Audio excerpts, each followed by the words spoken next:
So what might be some signs that your culture is not super process oriented?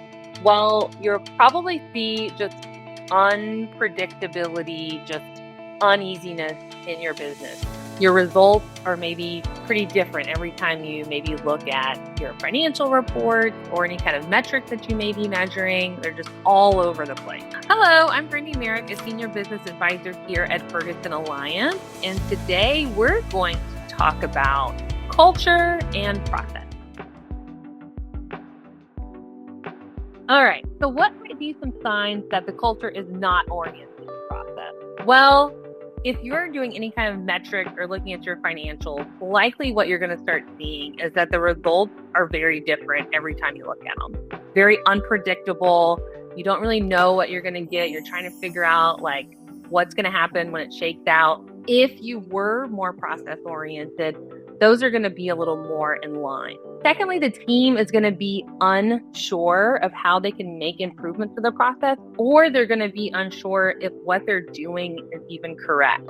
They're not going to be very confident in what they're doing. And so then that is going to decrease your efficiency. It's going to slow whatever processes you might have in place.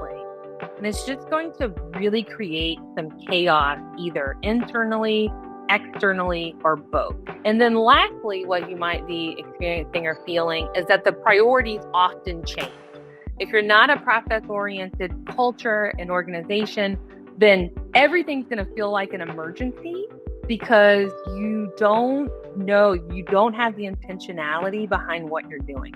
The priority for this project, maybe this person says yes, maybe this person says no. Everybody's working on their own little piece of it and just chaos ensues. Fingers crossed your client or your customer doesn't feel that, but chances are they do.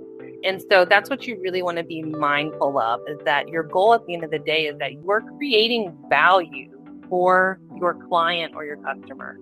And that's what's most important. So what are some reasons why your team might resist process orientation in the organization? Well, first and foremost, as always, change is hard. It's different.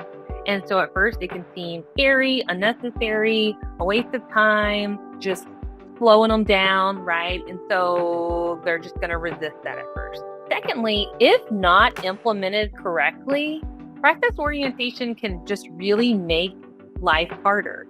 Again, people don't understand the why behind something. It starts to feel very bureaucratic, very micromanaging. Why are you giving me this that I have to do? Don't you think that I do a good job? You're not implementing the culture piece of it. If it feels like a mandate, then you're not doing it right. And so you want to make sure that you are getting enrollment. And oftentimes enrollment comes with a really good explanation of the why and correct implementation. You want the team to see and understand the benefits. And so aligned with that, it can make the process-oriented culture much easier to obtain. What are some tips that you might try or think about when developing a process-oriented culture? Always, always, always know and articulate the why so that they know why they're doing something, why it's important to the next person that's using it. Can't say it enough. Why? Secondly, follow through. Don't set a process and then not enforce it or do it, because then that just crushes the accountability in the organization. It says we're serious, but we're not taking this seriously. So what do we take seriously? Nothing, right? So follow through. Third, take suggestions seriously. The people on your team often know best. They have all the details. They see all of the hiccups. And so if they have suggestions, take them seriously. Consider what's being said and think about how it can benefit the process or the customer or the client. So measure so that you know if what you're doing is effective. Because if not, then that's where some of the ideas around this is too bureaucratic start to come into play. Why am I doing this if it's not affecting any change, if it's not making anything better? And what's the best way to convey that is to measure it so that you can tell your team. Best tip is to just try it. sometimes we get too caught up in trying to make it perfect, lining it all out. We've got to have each step documented, pictured, videoed, all of the things.